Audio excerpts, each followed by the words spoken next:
Alright.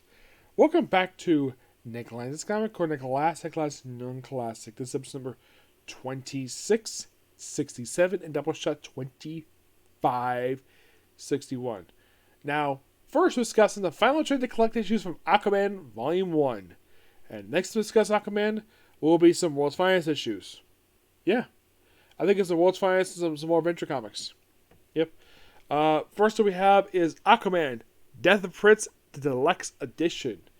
Yes. The writers for this book these issues are Paul Levitz, David Lady, Paul Kupperberg. Yes, one of the rare times we see a book that he wrote collect and trade. And here's a fun fact for you. Aside from this, guess how many full runs he has of it that he works for DC Comics. Guess how many more in trade? Full. His Doom Patrol book in Doom Patrol Bronze Omnibus, which I have reviewed already, and his Supergirl book. You're thinking, that's it? Oh yeah, he also worked on a Peacemaker miniseries, which of course the show, Peacemaker TV show was based on. That's not in trade. Checkmate had one issue that whole book entirely in trade. That was a crossover with Suicide Squad. So, by the way, he did. I actually asked him about Checkmate, what was the basis for it. He wanted to create like a non-superhero related group. And I responded to his what he explained to me that what got me into the book was the fact Harry Bullock was there. And we get like a big Batman fan, why check it out? And he liked that comment. Yes. Yeah, and this is basically what he said. Let me bring it up here. Okay, his response. Let's see if I can find it here. He says, I was looking to spin out something out of the Cancel Vigilante book of Cancel 50, that didn't involve superheroes, and a spy angle just seemed natural extension of something stories were doing. And my response, like, cool.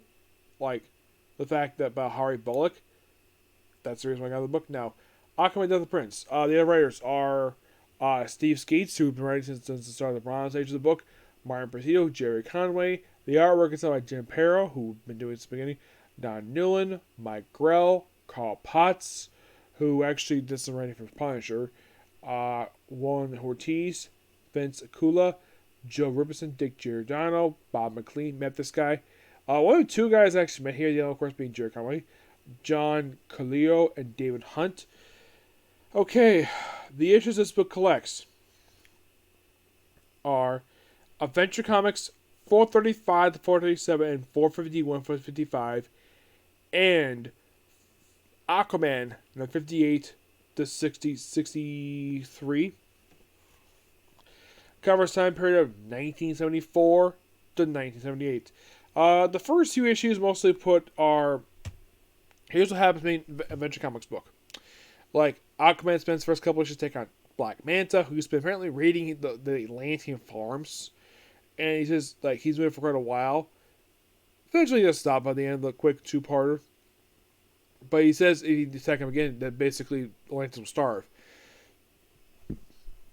There's all stuff in here. It's like standard. So it's like you read these stories, Adventure Comics. It just feels like basically like we're not doing the silly Silver Age stuff anymore. It's very serialized. I do enjoy it per se. You might be curious though. Okay, Black Panther's here. Where's Ocean Master? Oh, he'll show up in the book. We'll get to that. So he faces up against like a scavenger, fisherman, basically like some good Aquaman fun stuff here. And there's also a subplot here featuring Garth, where he is investigating what happened to his parents, and the council are withholding information from him. So when he finds out they killed his parents, he proceeds to threaten to kill them. And the story is like abruptly dropped for some reason. Like he beats up one guy and like that's it. Yeah. That's the most disappointing thing about this. It's like that's your inclusion in that storyline, just have it dropped like quickly. But a lot of the stories here are really fun. And then eventually the last issue of this book, it was last issue of Adventure Comics. It was 453. This issue is noteworthy for two things. Well, first of which is the return of Black Manta. We actually, this comic in particular is noteworthy for, aside from, well, what happens with Arthur Jr., this also is the first time we see Black Manta without his helmet on. Yeah, he finally takes it off after, at this point, over 10 years after his debut appearance. He finally takes his big helmet off. Yeah, he takes it off. And the reason why he comes with Black Manta is because Black Manta is black. Yes, seriously. Yeah, that's the reason why. And also, he has kidnapped the... Like, I love Black Manta, but this is one thing I've never forgiven him doing. And they explain the forward of, like, how in the world they come up with the idea of killing off the baby. Yes, in the story, spoiler though, it's been around for 40 years, so... Yes, Black Manta kills Arthur Jr. He kills a child. And apparently, like, the way the Ford explains it here, it's like, it's not like the way the way Ford says it. I think it was who wrote this Ford. It was Paul Levitz. He kind of explains it like they just did it because, well, people are leaving and they need something shocking. It's almost like the way he writes this. It seems like he regrets doing this, which, yes, I'm sure he probably did regret killing out the Aqua Baby. But, yeah, I agree with basically not killing him off was a mistake. Yes, killing off a child is never a good idea. And, of course, Black Manta gets away. Story gets wrapped up, but the book continues over at Aquaman. We have a bunch of really cool stuff here. And also, by the way, Mira does not find out her child is dead until like toward the end of the book. And Aquaman's story gets knocked unconscious. Really good struggle in here. You might be thinking, does Black Manta appear in the remainder of the book?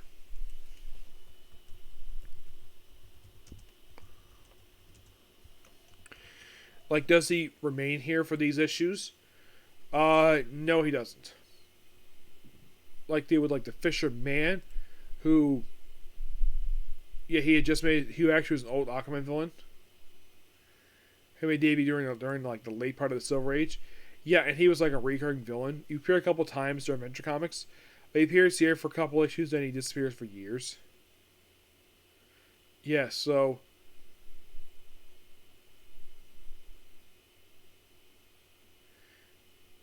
yeah, we also did with Cobra and Scavenger. Oh yeah, and also these issues have a mirror story here with I think with Zabel. Yes, where she goes back home briefly. Yes, so we also return to the issues of Scavenger, a character killed in Hawkman. Yeah, James Robinson killed him off in basically the Hawkman book. Yeah, he's back here for a few issues. This actually was his first time appearing in the book, issue 37. By the way, he made his debut in 1968, and his next appearance not until this very comic, which came out in 1978, 10 years later. So after these two quick issues deal with the Scavenger,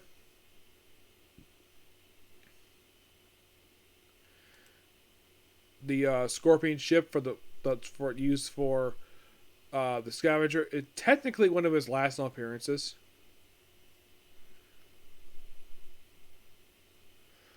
Yeah. So I think that the mirror feature replaced the brief feature that was Dead Man. Yep. And of course, 61 takes on Cobra with guest appearances like Batman, Green Lantern, which is awesome. Yep. And then he has the buried Aqua Baby. And of course, that's where the cover comes in. And the final issue is basically Aquaman taking on his brother, Ocean Master. Yep. And they continue the story over Adventure Comics.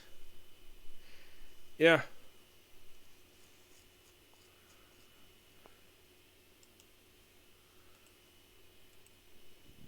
Sweet. You're thinking, really? He continues on Adventure Comics. Yeah, he does.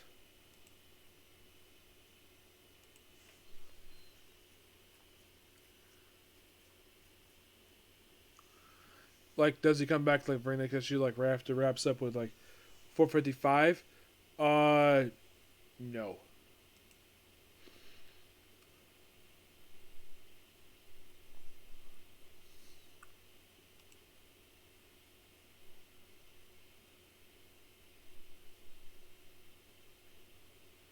Well, in the case of 450, 455, were basically Aqualad stories, but they included them in here because they're probably part of the story, so why not?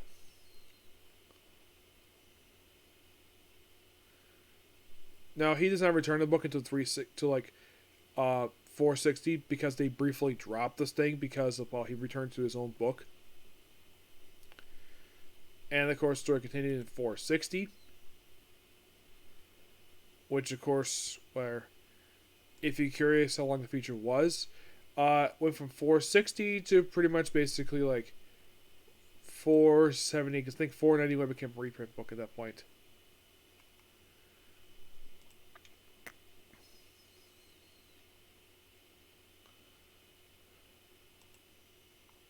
Yeah, so when I discuss basically Aquaman next time, it'll be his Venture Comics, Return Venture Comics, and his world's finest stuff.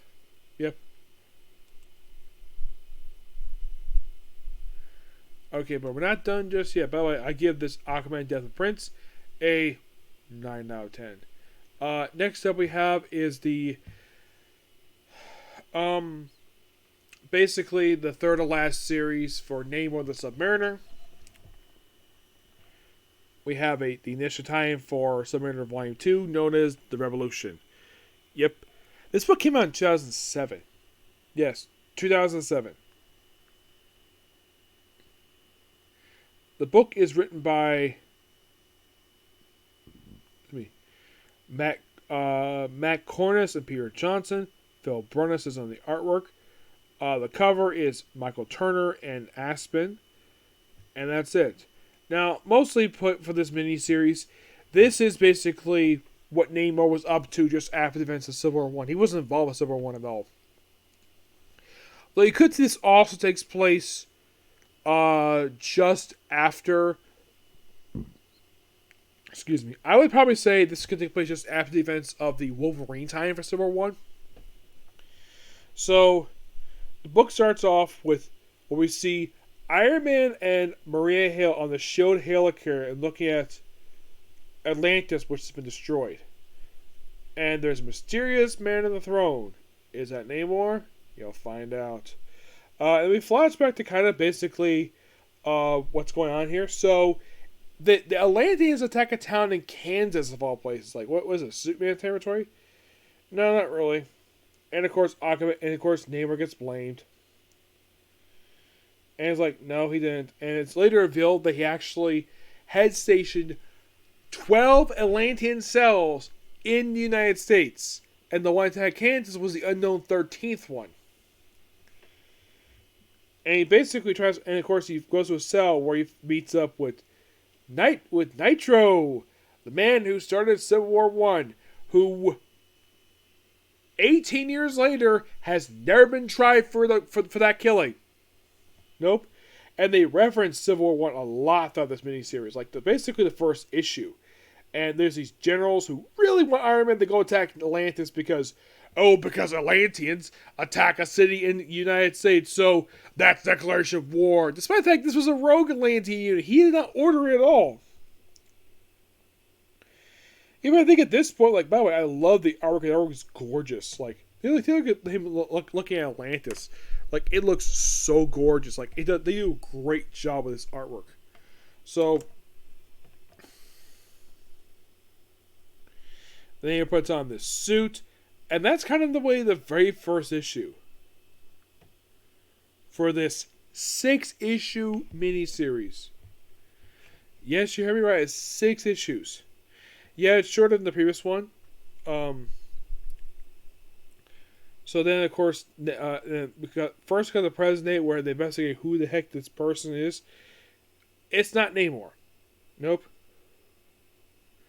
So Namor goes to war. Of course, he has the X-Men in this miniseries too. And he finds out, this is of course that he runs into Venom of all people. Yes, Venom. That's find him again. He's finding me to like issue number 5, I think it is, like 4 or 5. And this is when at the end of the issue, this issue goes to the Xavier Institute, which of course they explain this. What they explain the whole X-Men adventure in issue number 3. Which then they fight a Sentinel. Which, why is there a Sentinel here? Well, there's a reason why. House of M had happened a year prior, and the Sentinels are part of a group known as ONE, the Office of National Emergency, which they're a agency that were set up basically to protect their main mutants.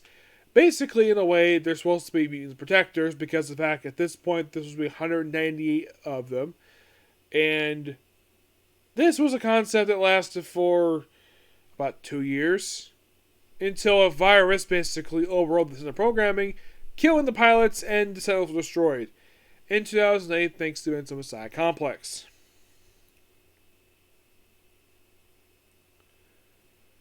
Yeah, and then of course, like, these Atlanteans, of course, Namor ends up fighting Venom at the end of issue number 3, which continues in issue 4. Oh, by the way, Venom, you think, is this Eddie Brock he's fighting? Nope, not Eddie Brock. And it's not Flash Thompson. Nope. He probably thinking, who is inside that symbiote? If it's not Flash Thompson, Flash Thompson went up assuming the mantle until 2011. This was his predecessor as the host of Venom symbiote, Matt Gorgon. And somebody thinking, wait, the Scorpion? He was Venom? Yes. Now, was this basically this writer's idea for this? Nope. Was it Warren Ellis, who wrote Thunderbolts, basically as a book? Nope. Was it Mark Millar? Yes. It was Mark Millar's idea when he wrote Marvel Knights Spider-Man in the second to last arc he did in the Sinister 12 story arc. This is where Matt Gorgon became the new Venom, the third host. Yep. What's Venom doing here? Well, because he's part of Thunderbolts, and basically, they runs to Sue Richards, and they go off. He goes to find the Rogue Atlantean cell, and of course, they have Atlanteans versus Atlanteans in here. Yeah, and it turns out they're led by. This is not a joke. This is 100% legit. The Rogue Atlantean cell is led by a man named Kanar, who is Namor's son. Yes, seriously. It is Namor's son. And some of you thinking, wait, Namor has a child? He did. I'll explain the reason why for that. So, yeah, the general's like, now this reasoning is like, oh, S.H.I.E.L.D., go ahead and attack him. Despite the fact that they don't work for them. Like, because this general thinks he could boss around Iron Man because he's an American citizen, despite the fact he's head of an agency that is not run by the U.S. government at this point in time. This organization is run by the United Nations. So, if they take action against Atlantis, then it's not their jurisdiction, it's the jurisdiction of the United Nations. Did the general forget the fact that they are run by the United Nations? Apparently he did, because he ordered them to attack Atlantis. And we have various people get killed off here, some minor people. Yeah, and of course Namor takes out his own son, and then of course takes Atlantis to be imprisoned for treason. Yep. And he's put into a cell next to Nitro. And of course we lead to the finale, which basically leads to also the story arc as well. One of Namor's rings on his feet get ripped off by Iron Man. Yes. Actually, by Venom who did it. Yes. So yeah, Namor basically has the final confrontation, and of course then he thinks, oh, hey Kanar, you want my throne so badly? Here, I'll put you on my throne. I'll chain you to it. Yes, Namor chains his own son to his own chair. And then Atlantis is destroyed. But the Atlanteans are not killed. Nope. The miniseries ends by Namor taking the Atlanteans to Latveria. Yeah, this is a story arc with them that will last for another year or two with them. Yes, this is of course is also possible nod to Superman team up from the 70s. Yep, and that's the miniseries in a nutshell. It's a good miniseries. I enjoyed it. I think the biggest highlight of this miniseries is the artwork. I think the artwork is really, really good. It's not terrible per se. And do not get me started on the whole thing with the version of Black Namor that appeared in Black Panther, Wakanda Forever, which I didn't care the fact they made him Mayan. Like, oh, why is he so pointy? Because they point to the sky. When I heard that line, I'm like, seriously? Like, they try to have a reason why his ears are pointy. Yes. All because of, get this. First, it was a confusing rights issue over the character, where allegedly Universal owned the rights to him, and Joe Quesada pointed out, though, no, they don't. Marvel does. And they changed Atlantis and his backstory, where he's not Atlantean, he's Mayan, though they kind of make an anagram of both. And here's basically the reason I've heard of why they made him Mayan. Because Feige thinks people are still too stupid to look on Google about his backstory. That's 100% completely true. It's almost like this. I don't know if it was Feige's idea to make him Mayan or was it right in the movie. I think it was a terrible idea. Like, did it have a problem with the earrings that they had for him? No. One of my friends basically did like a particular slang he had to use, which was very deemed to be inappropriate, but racist on his part. Like, did that have a problem with the actor who played Namor? Not really, no. I like the fact he kind of looked like Namor. Yes. Did that have a problem with the piercings?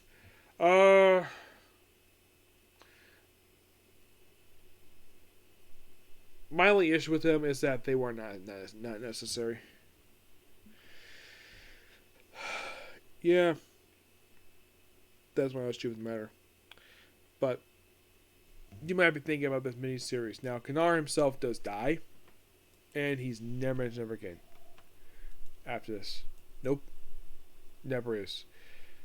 You're probably thinking, why is that? Well, he isn't.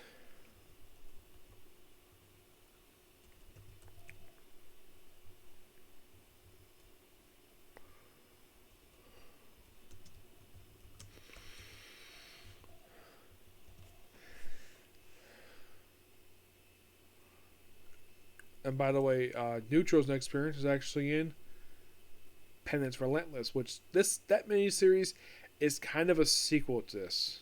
Kind of. Yeah.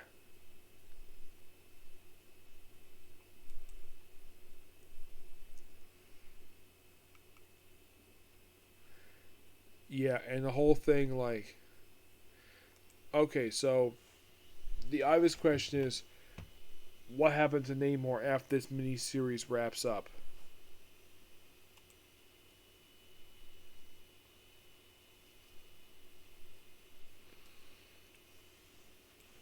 Like, what was the very next thing he ever did?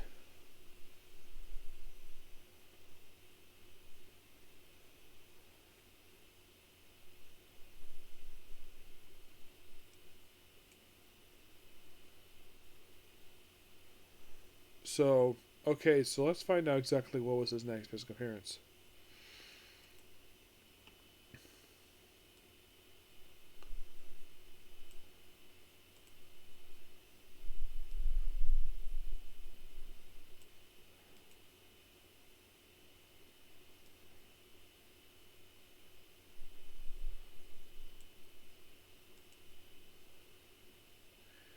I'm finding it right now.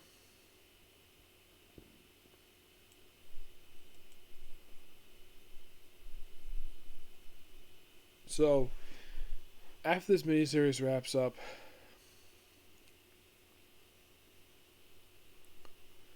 like, his appearance is very sporadic. You could say possibly his next actual appearance would be in Hulk Volume 2, but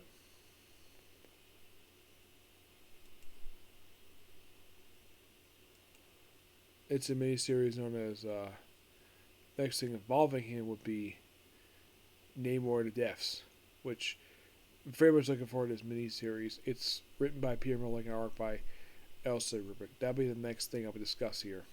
Mm-hmm.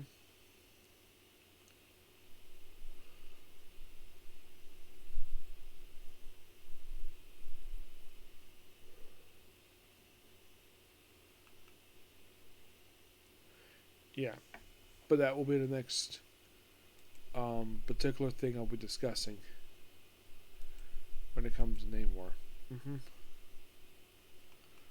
Yep, but I'm gonna give this miniseries roughly a 9 out of 10. Yep.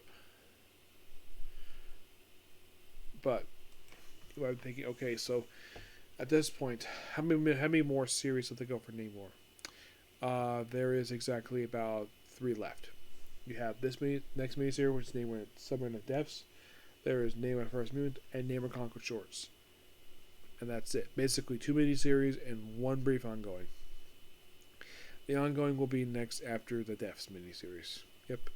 But yeah, that's going to be pretty much it, particular view.